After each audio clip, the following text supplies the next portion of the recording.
अच्छा, Manchester test के बाद इंडिया और इंग्लैंड के रिलेशंस इतने खराब हो गए हैं कि शायद इसको सही करने के लिए अब जयशंकर जी को और मोदी जी को ही आगे आना पड़ेगा बॉस। बात तो सही है। अगर आप इंडियन क्रिकेट फैन हैं तो आपको लगेगा कि नहीं ठीक है, उन्होंने हमें एक बुरी हार से बचाया, तो उनको 100 तो बनता है ना, एक खाते में लिखा जाएगा 100 किया, बल्कि ये लिखा जाएगा कि दोनों ने 100 करके टीम इंडिया को बचाया। मेरे स्टोक्स पर्सनली बहुत फेवरेट है, मैं हमेशा ये बात कहता हूँ, लेकिन कल जिस तरह से ये उन्होंने हरकत की, ये कोई इतना अच्छा मैसेज नहीं गया इंटरनेशनली भी।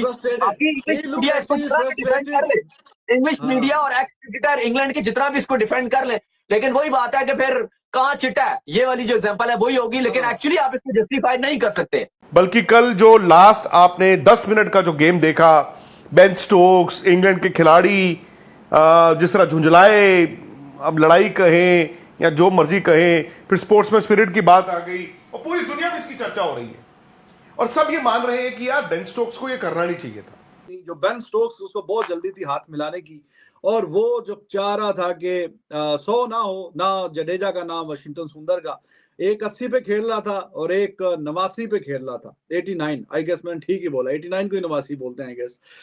तो वहां पे भाई जब दूसरा बंदा, दोनों की रजामंदी से ही हाथ मिलाए जाते हैं ना, आप सिर्फ आप ही चाह रहे हैं हाथ मिलाना, तो फिर तो ये अजीब किस्म की हरकत थी। और उसपे I am please to know कि काफी ज्यादा इंग्लिश मीडिया के जो लोग हैं ना, इंक्लूडिंग नासिर हुसैन और भी बाकी लोग, उन्होंने भी काफी इस चीज को क्रिटिसाइज किया कि ये क्या बच्चों वाली हरकत कर रहे थे, क्या बचकाना तरीके से। और इंग्लैंड के भी अगर बैट्समैन स्टेज पे होते जिन्होंने मैच बचाया होता, तो जाहिर है कि हर कोई चाहता कि कोई भी खेल रहा होता, तो वो चाहता कि 90 पे नॉट आउट है तो अभी टाइम है, तो हमने मैच तो बचा लिया लेकिन 100 भी करें। मतलब इंडिया और इंग्लैंड के रिश्ते आखिरी बार इतने खराब मेरे ख्याल से 1947 में ही रहे होंगे, जब हमने अंग्रेजों को बोला था, क्या बोला था, पहली फुर्सत में निकल। लगभग इसी से मिलता जुलता कुछ मैनचेस्टर टेस्ट में भी हुआ, जब बेन स्टोक्स हाथ मिलाने के लिए जड्डू भैया के पास गए और जडेजा ने बोल दिया, क्या बोला, पहली फुर्सत में निकल। बेन स्टोक्स तो भाई इस चीज के लिए जाने नहीं जाते थे। अब सवाल यह है कि बेन स्टोक्स अगर झुंझला गए हैं तो क्या इंग्लैंड फ्रस्ट्रेट हो चुका है, क्या इंग्लैंड अंडर प्रेशर है? क्योंकि दोनों टीमों को अगर मैं आमने सामने रखता हूं ना, एक चीज कॉमन है, दोनों टीमों के फास्ट बॉलर थक चुके हैं।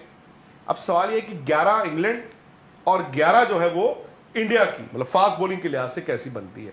तो ये दो तरह के हैं। बट अगर आप न्यूट्रल क्रिकेट फैन हैं या क्रिकेट जर्नलिस्ट हैं, मतलब मेरी अपनी टीम खड़ी होती उस वक्त, वहाँ पे कोई भी 2 पाकिस्तान के बल्लेबाज खड़े होते और इस सिचुएशन पे होता, तो मैं तो ये चाहता कि वो दोनों 100 करते, ऑनेस्टली स्पीकिंग। लाइक आपका फ़हीम अशरफ खड़ा हो, आपका वहाँ पे नवाज़ खड़ा हो, वट एवर, जो भी आप लगा लें, ऑलराउंडर खड़े हों, और इतनी ज़बरदस्त फाइट बैक की हो, तो आप चाहेंगे कि यार 100 हो जाए।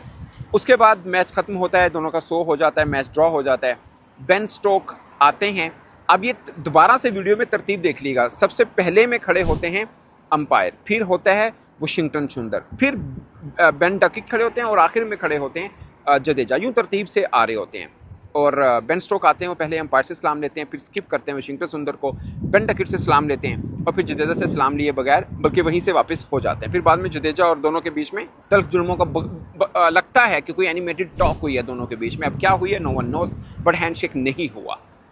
तो उसको लेके काफ़ी बातचीत हुई। बट एज ए जर्नलिस्ट मुझे लगता है कि ये बहुत ही एक यादगार टेस्ट मैच था, जिसका रिजल्ट नहीं आया मगर बहुत यादगार रहा। बेन स्टोक के लिए भी रहा, उन्होंने ज़बरदस्त बॉलिंग की, ज़बरदस्त बैटिंग की है, जो रूट ने ज़बरदस्त की है, जायसवाल ने फर्स्ट इनिंग के अंदर 50 किया, ऋषभ पंत इंजर्ड हुए, उनका भी 50 था। लेकिन overall at the end of the day जिसने मैच को इंडिया की तरफ पलटा, ये ड्रॉ इंडिया की जीत एक्चुअली में, क्योंकि अब लंदन जाएंगे तो उनके पास एक उम्मीद है कि अगर वो टेस्ट जीत जाते हैं तो सीरीज़ लेवल कर सकते हैं। तो ये बहुत बड़ी है, अदरवाइज आज ख़त्म था उनके लिए, ये टूर ख़त्म था। अगर आज जीत भी जाते तो सीरीज़ तो पहले की वो हारे हुए हैं।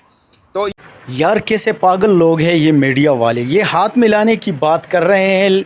यहाँ पे तो हमारे जड्डू भाई और सुंदर साहब ने जो इन गोरों के साथ किया, तो वो तो सोच रहे होंगे कि हम इनका क्या करें इस ग्राउंड में, उनको बाहर जाने न दें और इस ग्राउंड में ही इन दोनों को लॉक कर दे।